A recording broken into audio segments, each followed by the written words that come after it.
तो एपिसोड 10 की स्टार्टिंग में हम देखते हैं कि उस लड़के का नौकर लूफी से बिना परमिशन अंदर आने से खुश नहीं होता और उन्हें यहाँ से जाने का बोलता है। तभी लूफी कहता है कि हमें तो बस एक जहाज़ चाहिए। तभी वो नौकर मना कर देता है। तभी हम उसप को पेड़ से लटके हुए देखते हैं।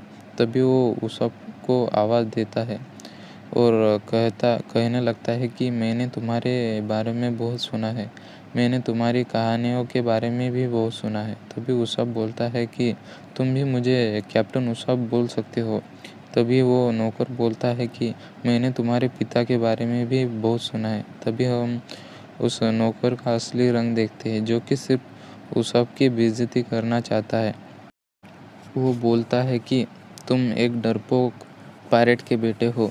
तुम इस बंगले वाली लड़की से दूर रहो जिसका नाम काया है। तुम्हारी और काया की दुनिया बहुत अलग है। क्या तुम्हें पैसे चाहिए? कितने चाहिए? तुम काव्या उस नौकर से माफ़ी मांगने का बोलती है, पर वो नौकर बोलता है कि मैंने इस झूठे आदमी से माफ़ी नहीं मांगूंगा। मैं तो बस सच बोल रहा हूँ। तभी वो उस आपको बोलता है कि तुम भी अपने पिता से बहुत नफरत करते होंगे, जिसने अपने बेटे और पत्नी को खजाने के लालच में छोड़ दिया। तभी उस सब को गुस्सा आ जाता है और वो उस नौकर को जोरदार पंच मारता है। तभी उस सब बोलता है कि मुझे अपने पिता पर नाज है, क्योंकि वो एक पायरेट है और मैं एक पायरेट का बेटा हूँ। तभी काव्या उनकी लड़ाई रोकने को बोलती है। तभी वो नौकर बोलता है कि यहाँ से चले जाओ और फिर लौट के मत आना, और वो सभी को भगा देता है। और हम देखते हैं कि काया बहुत उदास होती है। तभी वो नौकर वहाँ खाना लेकर आता है। तभी काव्या उससे से बोलती है कि तुम्हें इस तरह उनको बेइज्जती करके उन्हें भगाना नहीं चाहिए था। तभी वो बताता है कि लगभग 3 साल पहले जब मैं इस बंगले में आया था, मैं वो दिन कभी नहीं भूल सकता जब मुझे मेरे शिप से निकाल दिया गया था। मैं मरने की हालत में था, पर तुम्हारे पिता ने मुझे बंगले के अंदर लिया और मुझे खाना खिलाया। मुझे तुम्हारी दोस्ती में कुछ बोलने का हक नहीं है। अगर उसप ने तुम्हारे साथ कुछ कर दिया तो मैं तुम्हारे पिता को क्या मुंह दिखाऊंगा। तभी काया बोलती है कि तुम्हें गलत फहमी हुई है, यूसुफ एक अच्छा आदमी है। तभी हम उस अजीब आदमी को देखते हैं जो कि उल्टा चल रहा होता है। तभी ओनियन वहाँ आकर सबको बताता है कि एक अजीब आदमी इधर ही आ रहा है जो कि उल्टा चलता है। तभी वो इंसान ओनियन से पूछता है कि कौन मुझे अजीब इंसान बोल रहा है? मैं अजीब नहीं हूँ, मैं तो बस एक हिप्नोटिस्ट हूँ। तभी वो तीनों चौंक जाते हैं और उस आदमी को अपनी कला दिखाने का बोलते हैं। तभी वो बोलता है कि मेरी कला तुम जैसे अजनबियों को नहीं दिखाऊंगा, और खुद ही अपनी कला दिखाने लगता है और अपनी हिप्नोटिस्ट से खुद ही बेहोश हो जाता है। तभी हम उसप और लूफी को समुंदर किनारे देखते हैं। तभी लूफी उसप से पूछता है कि क्या तुम अब उस लड़की से कभी नहीं मिलोगे? तब उसप बोलता है कि अगर वो नौकर मुझसे माफ़ी मांगे तो मैं सोचूंगा। तभी लूफी बोलता है कि क्या तुम उस नौकर की बात कर रहे हो? हम नौकर को पहाड़ के नीचे देखते हैं जो कि उस हिप्नोटिस्ट से बात कर रहा होता है, जिसका नाम जंगो होता है। वो जंगो को डांट रहा होता है क्योंकि वो गांव के बीच में सो गया होता है और लूफी और उसब उनकी सारी बातें सुन रहे होते हैं और वो नौकर किसी प्लान के बारे में बात कर रहा होता है। तभी जंगो बोलता है कि उस बंगले वाले लड़की को मारने का प्लान तैयार है। तभी ये सुन के उसब चौंक जाता है। तभी वो नौकर बोलता है कि हम उसे ऐसे ही नहीं मार सकते, हमें उसकी मौत का एक्सीडेंट दिखाना होगा और तुम उसे मारने से पहले उसे हिप्नोसिस करके सारी जायदाद मेरे नाम पर कर लेना। तभी जंगो उसे कैप्टन कुरो के नाम से बुलाता है।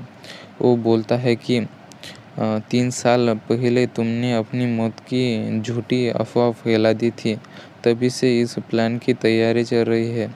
तभी जंगो बोलता है कि तुम मुझे सिग्नल दे देना, मैं यहाँ पूरा तैयार रहूँगा। तभी लूफी ऊपर से चिल्लाकर कहता है कि उस लड़की को मत मारना। हमने तुम्हारी सारी बातें सुन ली है। तभी जंगो लूफी को हिप्नोटिस कर देता है और उसे सुला देता है और जंगो भी सो जाता है और लूफी नीचे गिर जाता है।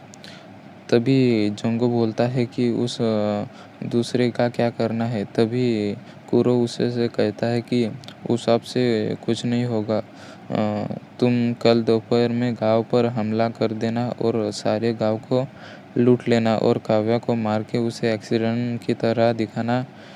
और वो नौकर उस से बोलता है कि तुमने मेरी बात सुनी, तुम मेरा प्लान रोकने के लिए कुछ नहीं कर सकते। तभी उसब वहाँ से भाग जाता है और लास्ट सीन में हम कुरो की शिप को तो एपिसोड 11 की स्टार्टिंग में हम देखते हैं कि जोरो और बाकी सभी लूफी और उसाब का इंतज़ार कर रहे होते हैं। तभी उन्हें तीनों बच्चों को उसाब दौड़ते हुए दिख जाता है। तभी जोरो उससे लूफी कहाँ है ये पूछता है, पर वो सीधा दौड़ते हुए चला जाता है। तभी वो तीनों बच्चे बोलते हैं कि ज़रूर समुंदर किनारे कुछ हुआ होगा, हमने कैप्टन को इतनी टेंशन में कभी नहीं देखा। तभी उसाब गांव के बीचों बीच आकर सबको चिल्ला कर बताता है कि पायरेट गांव पर हमला करने वाले हैं कल सुबह। पर कोई उसकी बात का यकीन नहीं करता, क्योंकि वो बहुत झूठ बोलता है। तभी हम उस बंगले का सीन देखते हैं जहाँ काया ने चश्मे बुलाए होते हैं कुरो के लिए। तभी हम देखते हैं कि लूफी को ढूंढने के लिए सभी समुंदर किनारे आ जाते हैं। तभी नामी को लूफी नीचे गिरा हुआ दिख जाता है। फिर सभी नीचे आकर देखते हैं कि लूफी तो सो रहा है और फिर जोरो लूफी को उठाता है।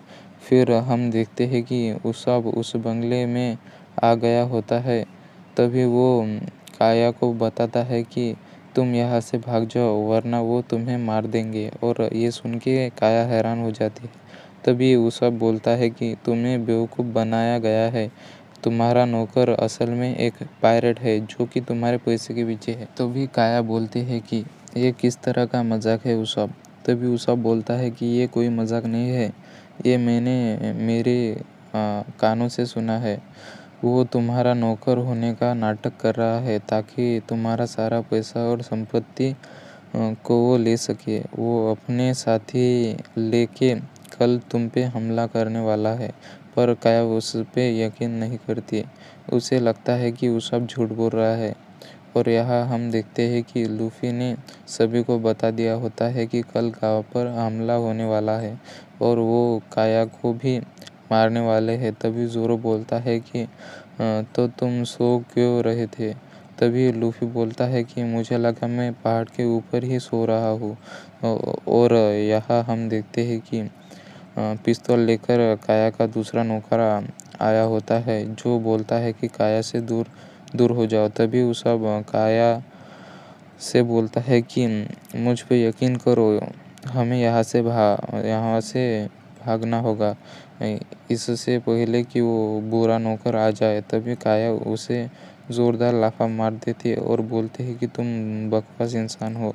और वो दूसरा नौकर उस पर गोली चला देता है और सभी गाँव वाले भी उसके पीछे लग जाते हैं। और यहाँ हम कुरो का सीन देखते हैं जो उसके साथियों को शुक्रिया अदा करता है यहाँ आने के लिए। वो बोलता है कि 3 साल बीत गए, बस ये प्लान कामयाब हो जाए तो मैं तुम्हें माला माल कर दूंगा। तुम कल सुबह सारे गांव को तबाह कर देना अपने हिसाब से। ये सुन के सारे उसके साथी खुश हो जाते हैं। तभी हम उस सबको उधर देखते हैं।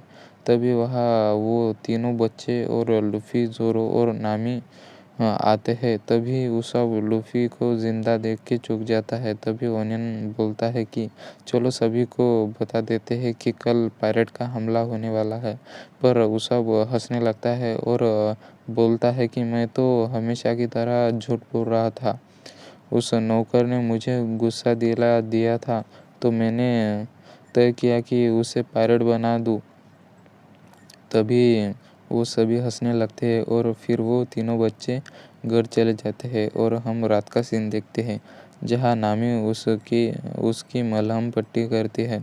तभी लूफी उससे पूछता है कि तुमने उन्हें झूठ क्यों बोला। तभी वो बताता है कि कोई मुझ पे शुरुआत से भरोसा नहीं करता, क्योंकि मैं एक बहुत बड़ा झूठा हूँ और मैं ये झूठ को झूठ ही रहने दूंगा। मैं उन्हें बीच पर ही रोक दूंगा। तभी ज़ोरो बोलता है कि तुम एक अच्छी इंसान हो, और लूफी और बाकी उसकी मदद करने के लिए तैयार हो जाते हैं। और हम देखते हैं कि उसोब डर के मारे काँप रहा होता है, क्योंकि वो कुरो से डर रहा होता है।